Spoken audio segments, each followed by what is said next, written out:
Halo Bunda, bertemu lagi dengan saya Apoteker Tristiawati. Hari ini saya akan membahas tentang suplementasi zinc ya. Sebenarnya zinc ini anak kita atau bayi kita perlu enggak sih memakai suplemen zinc? Oke, ya itu semua nanti itu tergantung dari keputusan yang mendengarkan ya, atau saya sendiri merekomendasikan dan lain-lain gitu ya. Nanti bunda-bunda sendiri yang akan memberikan kesimpulan sendiri. Oke, kita mulai ya. Kita mulai dari sebuah kejadian ya.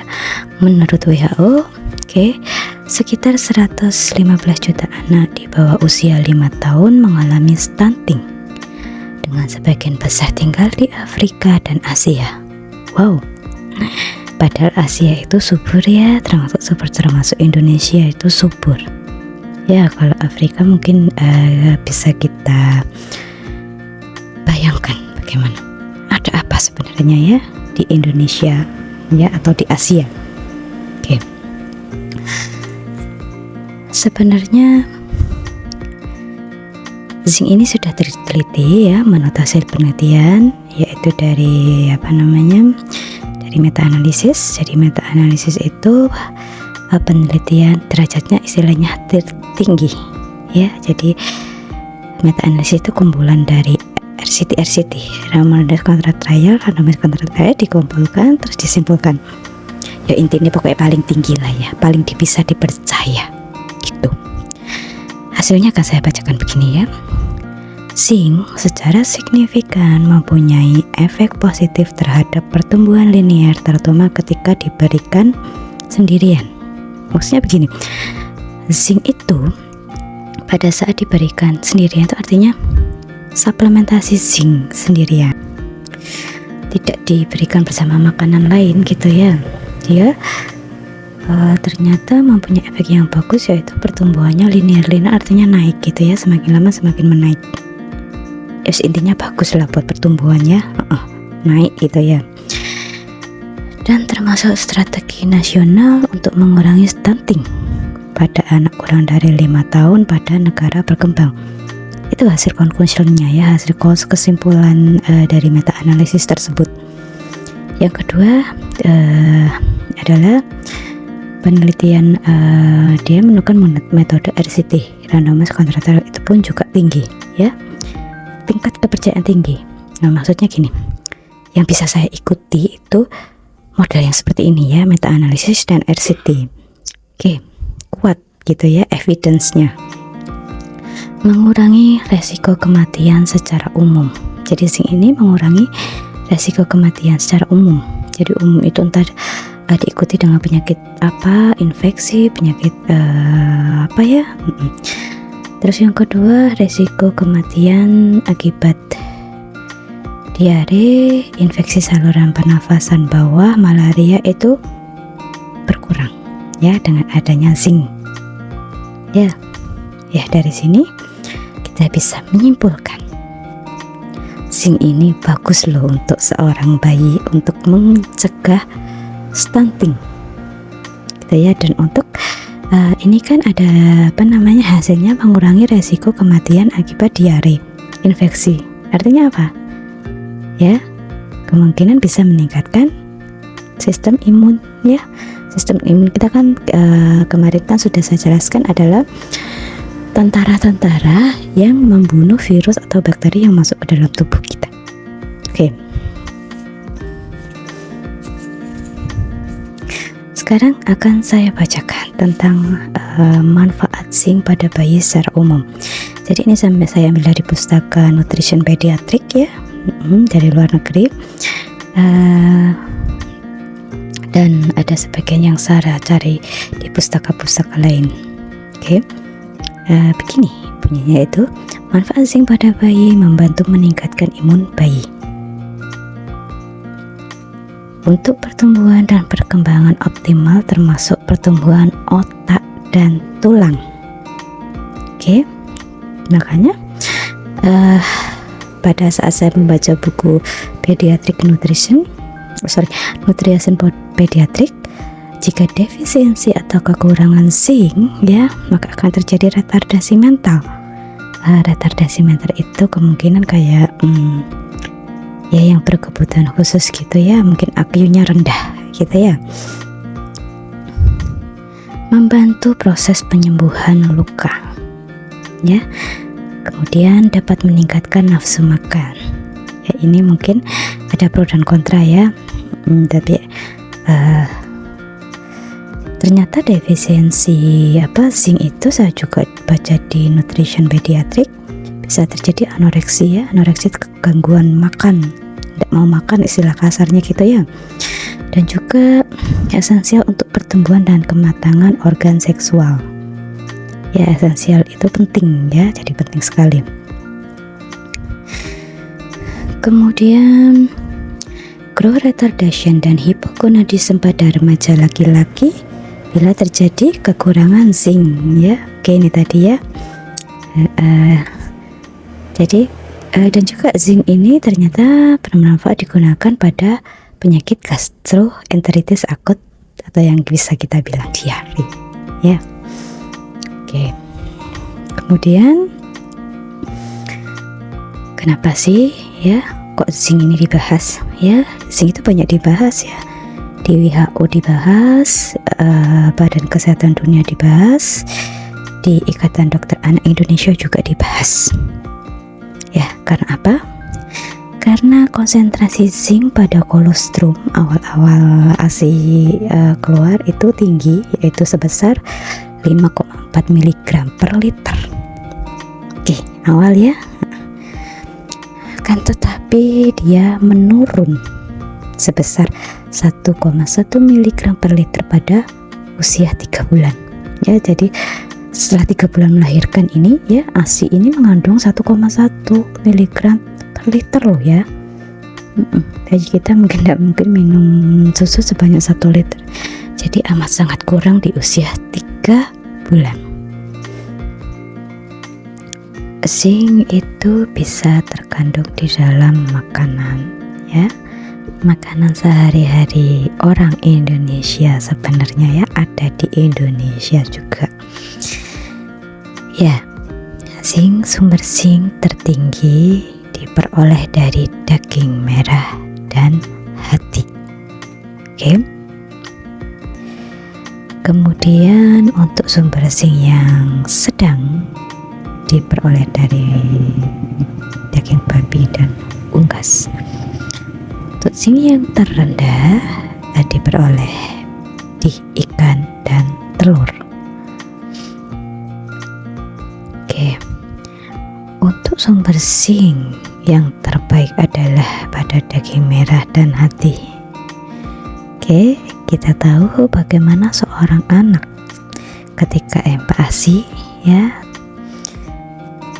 daging merah itu alotnya keras ya, kemungkinan masih belum bisa untuk mengunyah ya. Dan juga hati ya, bisa jadi bisa sebenarnya hati ya, tapi seorang bayi itu kan tiap hari dikasih hati terus gitu ya. Itu ya kalau secara teoritis harus bisa gitu ya, akan tetapi kalau sudah dipraktekkan agak susah memang ya. Daging unggas ya, ikan, telur itu masih rendah, belum mencukupi kasarannya gitu ya. Apakah di dalam nabati seperti kacang-kacangan, kedelai, biji-bijian itu cukup tinggi? Iya, lumayan tinggi ya. Akan tetapi zinc pada tumbuh-tumbuhan ini, saya bilang tumbuh-tumbuhan ya, karena terdiri dari biji-bijian, untuk kacang-kacangan, kedelai, kacang ya, itu ternyata dia dihambat, zinc itu penyerapannya dihambat oleh senyawa intrinsik itu sendiri. Jadi senyawa intrinsik itu ada di dalam tumbuhan tersebut ya. Apa senyawa intrinsik itu? Senyawa apa ya? Senyawa vitat. Ya, kita tahu vitat itu menghambat absorpsinya zinc.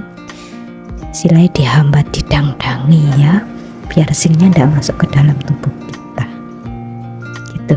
Itu memang kelemahan dari sumber zinc pada tumbuh-tumbuhan ya.